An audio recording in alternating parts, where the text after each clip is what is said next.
Buenos días, profesora, compañeros. Junto con mi grupo, compuesto por Alejandro Araya, Gastón Castillo, Jaime Muñoz y que les habla Samuel Quiñimil, nosotros les vamos a hablar de nuestro gesto motor que sería el jabs.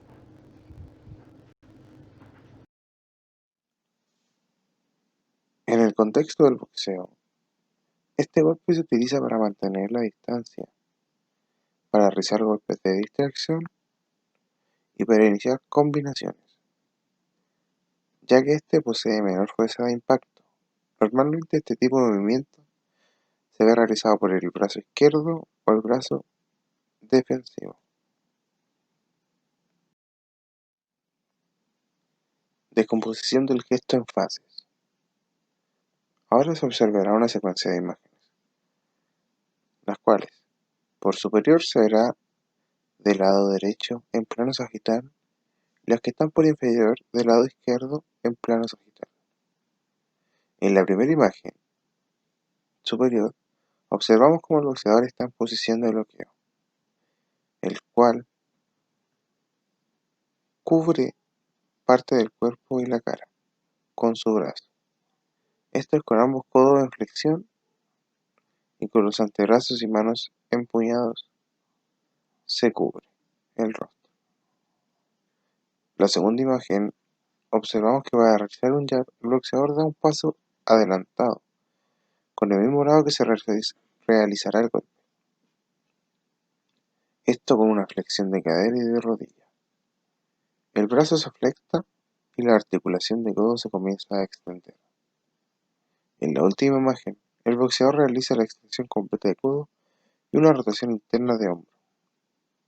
Al realizar el apoyo completo del pie, el cuerpo desciende realizando un aumento de flexión de cadera y de rotación de tronco. Esto para aplicar mayor fuerza al golpe. A pesar de ser un golpe utilizado para medir distancia con el oponente, también es utilizado para atacar y mantenerse distanciado del contrincante. Por ende, este golpe se utiliza defensivamente y ofensivamente. Bueno, los planos y ejes, eh, nosotros visualizamos en la articulación de hombro que tiene un movimiento de flexo-extensión junto con una rotación, y esto lo vemos en un plano sagital con un eje bilateral y la rotación interna en un plano transversal con eje cefalocaudal o vertical. En la articulación de codo se también realiza una flexo-extensión. Este se mueve en plano sagital y eje perlateral, al igual que la articulación de cadera. También se mueve en plano sagital y un eje perlateral. Y por último, que vendría siendo la rodilla, que realiza el mismo movimiento. Se mueve en un plano sagital y eje perlateral.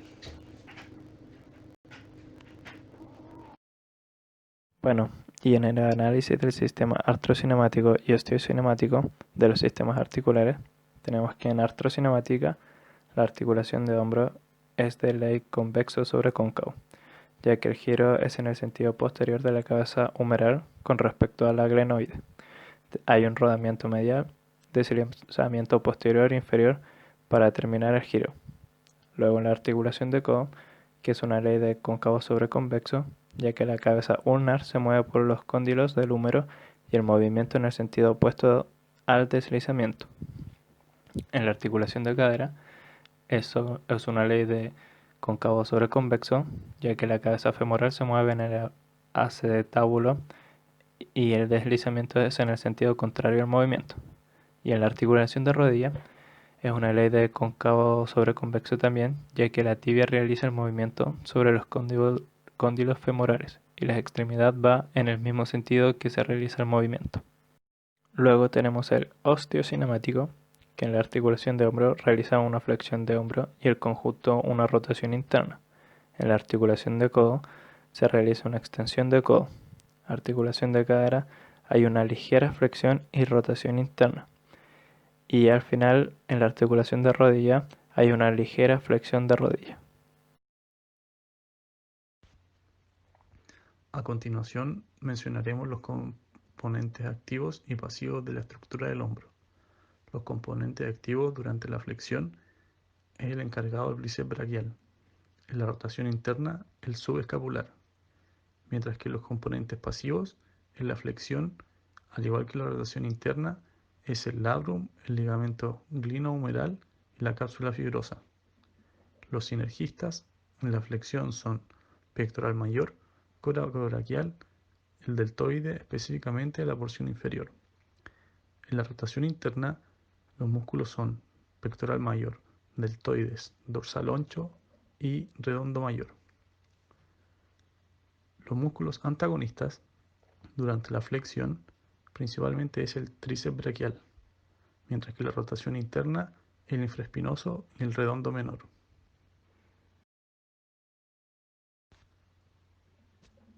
Los componentes activos y pasivos de la articulación de codo son los siguientes. El agonista es el tríceps braquial, el sinergista el anconio y el antagonista el músculo braquial.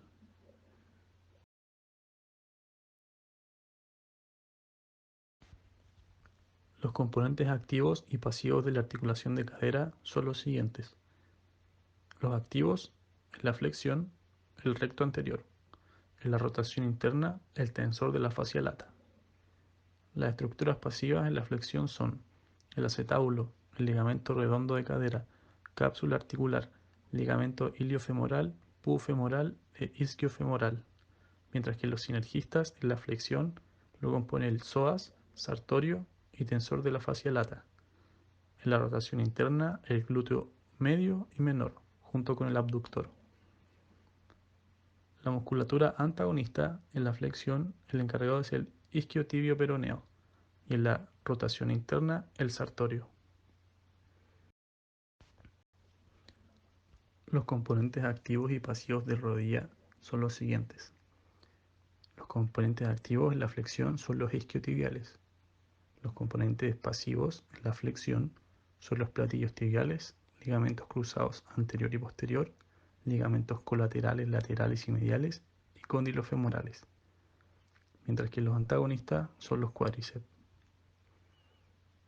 Ahora, en la estabilidad, en base a la tríada de Panjabi, tenemos el sistema activo, que vendrían siendo los músculos trapecios, que mantiene el alzamiento de los hombros, el deltoide, coracobraquial y bíceps braquial, quienes logran una pequeña flexión de hombro. Luego tenemos al músculo tríceps para la extensión de codo y músculo subescapular, supraespinoso y pectoral mayor para la rotación interna del hombro. Y tenemos al final el supraespinoso y el deltoides para la aducción de hombros. En el sistema pasivo, en la escápula tenemos la articulación glenohumeral, acromioclavicular y escapulotorácica. Tenemos al húmero, cúbito y radio comparten la cápsula articular junto a los ligamentos colateral, radial y cubital. Y para finalizar tenemos el tendón del bíceps braquial. Y para finalizar en el sistema neural llega la información visual, que vendría siendo el input sensorial, por las vías eferentes como el ojo, viaja por el nervio óptico, luego por el tracto óptico hacia los centros superiores, llega una parte al área del reconocimiento de objetos, mientras que otra parte va a la parte parietal donde se genera una respuesta o output según la información.